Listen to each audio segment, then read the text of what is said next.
সাধু বিকৃত গলায় হেসে উঠল, আর আমার মনে হলো সেই ধোঁয়া আর অন্ধকারের ভিতরে ধুনির মধ্য থেকে একটা জমাট অন্ধকার দিয়ে তৈরি মূর্তি উঠে বাতাসে ভর করে কোথায় মিলিয়ে গেল। আমি অবাক হয়ে সেদিকে তাকিয়ে রইলাম। মূর্তিটাকে খুব পরিষ্কারভাবে যে দেখেছিলাম তা বলতে পারি না, তবে যেটুকু দেখতে পেয়েছিলাম তাতেই বুক ঠান্ডা হয়ে আসে।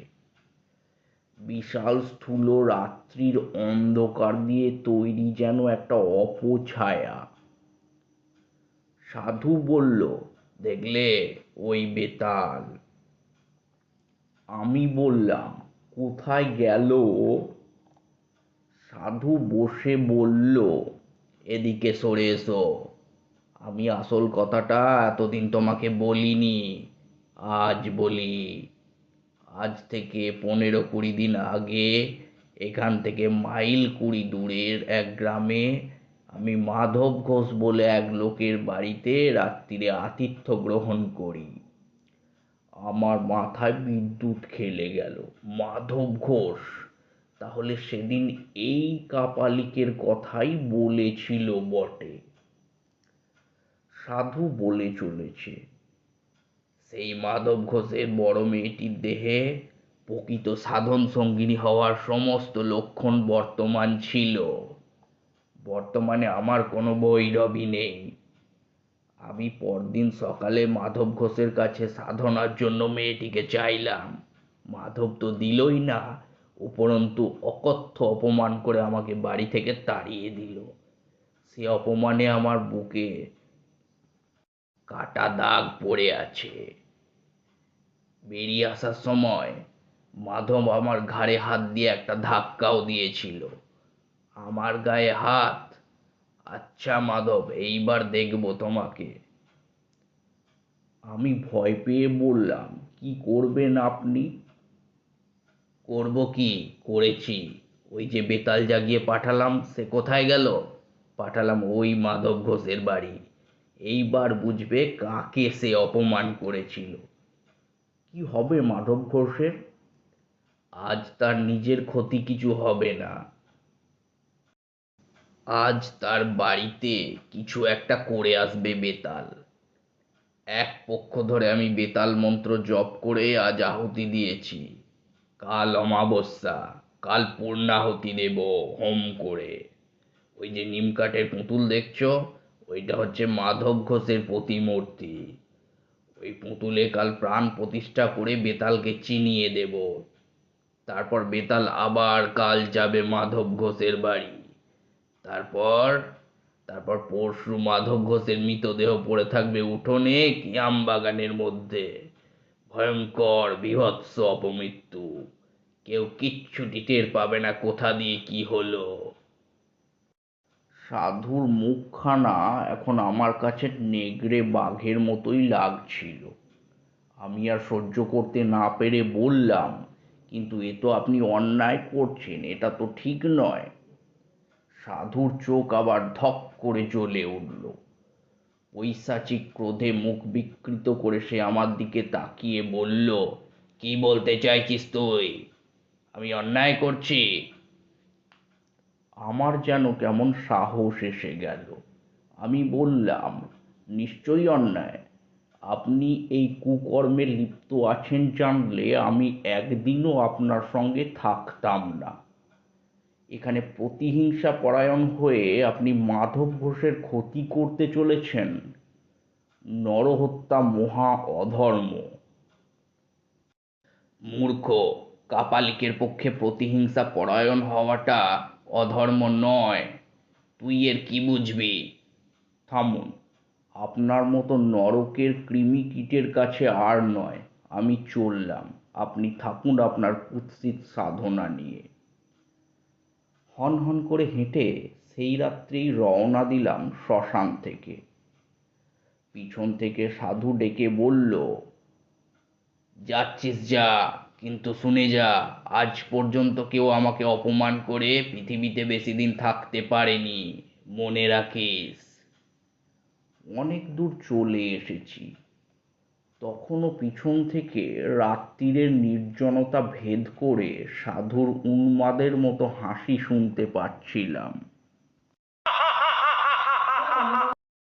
পরের দিন দুপুর গড়িয়ে গেলে অবিশ্রান্ত হেঁটে আমি মাধব ঘোষের বাড়ি পৌঁছলাম। দেখি সমস্ত বাড়িটা কেমন যেন ঝিমিয়ে আছে, ভেতরে যেন কেউ জেগে নেই। আমার বুকটা ছ্যাঁত করে উঠল। না জানি বেতাল কাল রাত্রিরে কি কি করে গিয়েছে। উঠোনে দাঁড়িয়ে ডাক দিলাম, মাধব, মাধব। ডাক শুনে ভেতর থেকে মাধব বেরিয়ে এলো। আমাকে দেখে সে যেন হাতে চাঁদ পেল।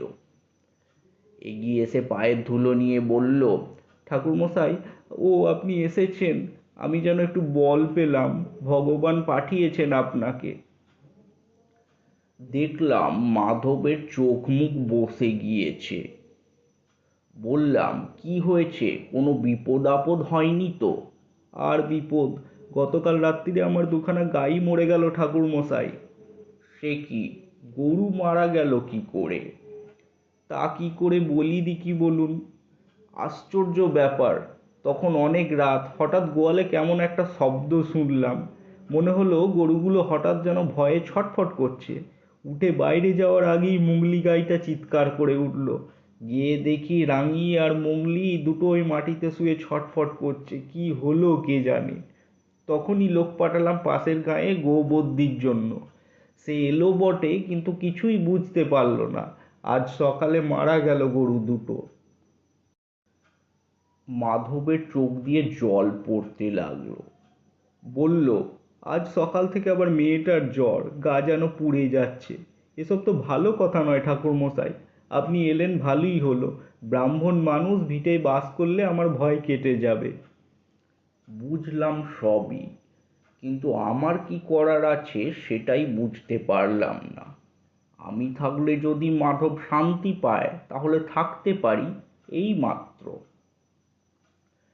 একটু পরেই একটা অদ্ভুত ঘটনা ঘটল। তখন বিকেল বেশ গাঢ় হয়ে এসেছে। মাধব ঘোষ বেশ করে ফলারের আয়োজন করে দিয়েছিল। ফলার করে আমার একটু বাগানে যাওয়ার প্রয়োজন হয়ে পড়ল। মাধবের কাছ থেকে একটা গাড়ু চেয়ে বাগান সারলাম। গাড়ু হাতে ফিরছি, হঠাৎ মনের মধ্যে কেমন যেন একটা অনুভূতি জেগে উঠল। ঠিক কী রকম অনুভূতি সেটা তোমাদের বোঝাতে পারবো না। যেন আমার খুব বড় একটা বিপদ আসছে, এবং সেই বিপদ যেন খুব কাছে চলে এসেছে।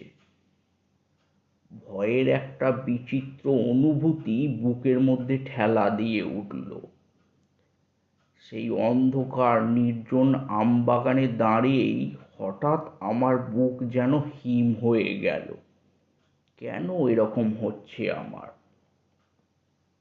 তাড়াতাড়ি ফেরবার জন্য এগুতে গিয়ে মনে হলো কয়েক হাত দূরে আম গাছের গুড়ির পাশে কে যেন চুপ করে দাঁড়িয়ে আছে।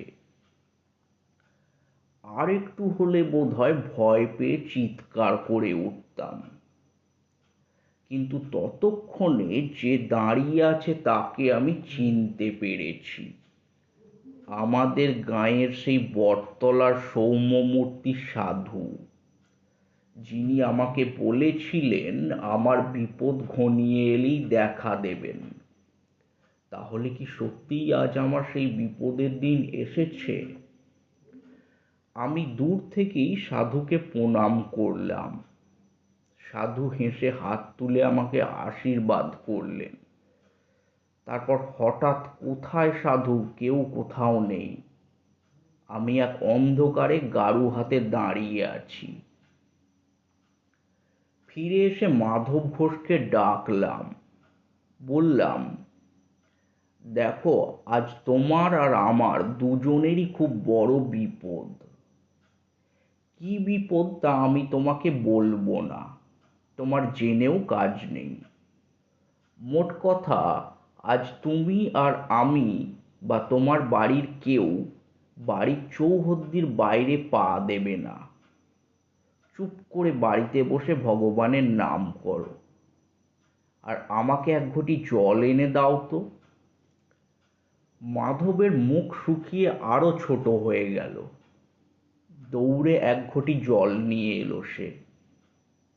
আমি সেই সাধুর দেওয়া গাত্রবন্ধন মন্ত্র দিয়ে জলটা শোধন করে বাড়ির চারিদিকে ঘুরে ছিটিয়ে গণ্ডি কেটে দিলাম।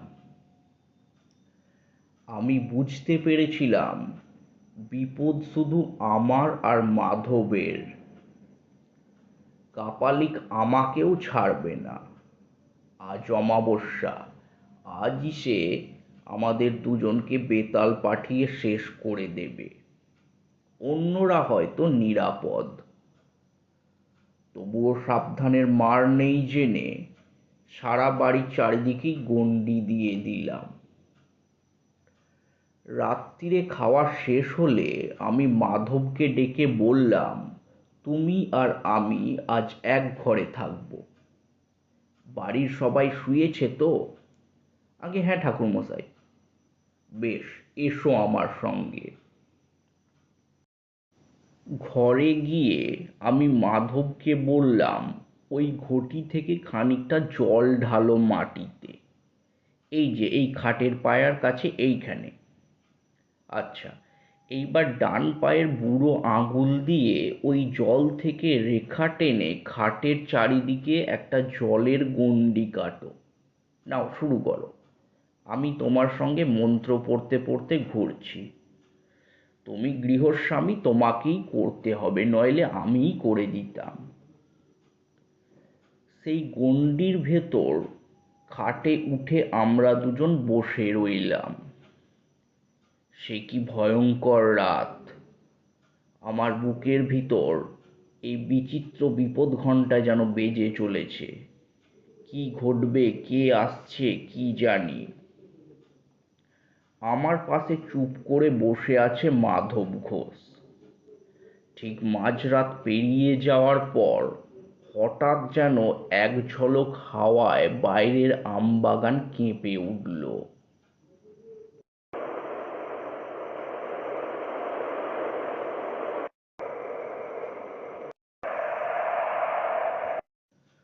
ঝড়ের সময় নয়, তাহলে হাওয়া এলো কোথা থেকে?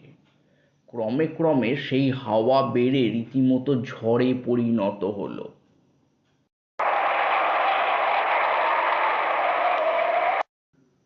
সমস্ত আমবাগান যেন ভেঙে পড়বে। বাড়ির সমস্ত দরজা জানলা দড়াম দড়াম করে বন্ধ হতে আর খুলতে লাগলো।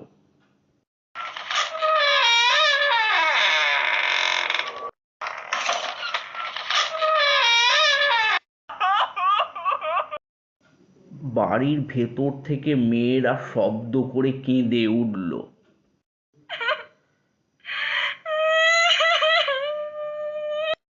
আমি চেঁচিয়ে বললাম, কেউ বাইরে আসবেন না, সবাই ঘরের ভেতরে বসে থাকুন, কেউ বাইরে আসবেন না।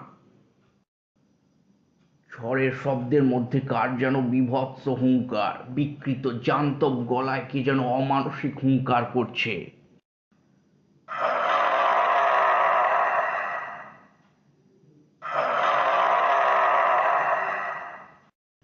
কে যেন ঝড়ের ছদ্মবেশে বারবার প্রাণপণ চেষ্টা করছে বাড়িতে ঢোকার, আর বারবার অদৃশ্য কিসে যেন বাধা পেয়ে ফিরে যাচ্ছে।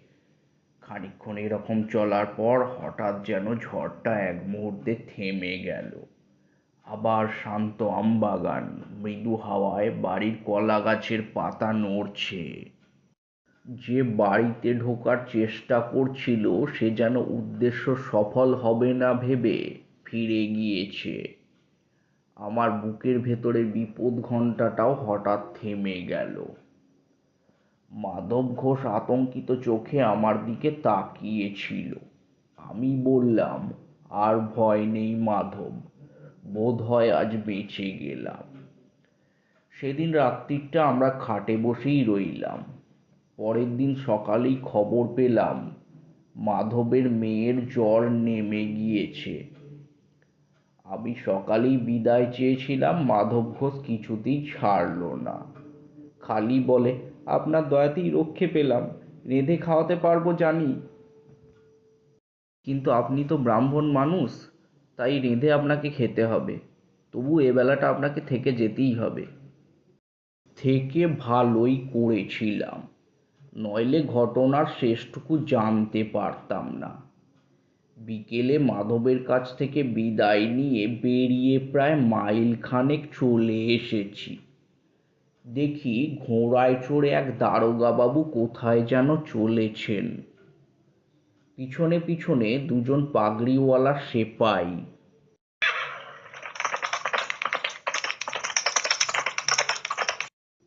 আমার কাছ দিয়ে যখন তারা যাচ্ছেন, কি মনে হতে একজন সেপাইকে জিজ্ঞাসা করলাম, কোথায় চলেছ বাপু? সেপাই বলল, সামনের বিরামখালিতে একটি শ্মশান আছে জানেন, সেই শ্মশানে এক কাপালিক থাকতো, সে খুন হয়েছে। ধরা গলায় বললাম, খুন হয়েছে বোঝা গেল কি করে? মাথাটা নাকি একেবারে মুচড়ে উল্টো দিকে ঘুরিয়ে দিয়েছে, অনেকে মিলে করেছে আর কি, এটা তো একজনের কাজ নয়। আমি তখন সবই বুঝতে পেরেছি। কাপালিকই তো আমাকে বলেছিল, বেতাল বাধা পেলে ফিরে গিয়ে যে জাগিয়েছে তাকেই আক্রমণ করে। কি ভয়ঙ্কর মৃত্যু!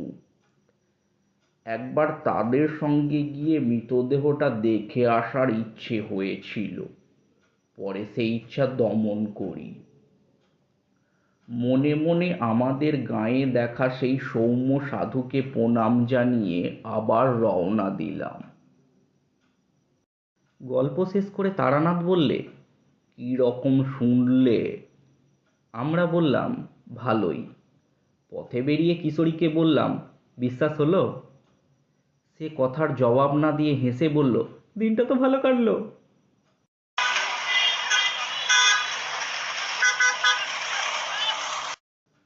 নমস্কার বন্ধুরা, আপনারা এতক্ষণ শুনছিলেন তারানাথ তান্ত্রিকের গল্পের দ্বিতীয় পর্ব। গল্পটি যদি আপনাদের ভালো লাগে, লাইক করবেন, মন্তব্য করে পাশে থাকবেন। ধন্যবাদ। ভালো থাকবেন, ভালো রাখবেন।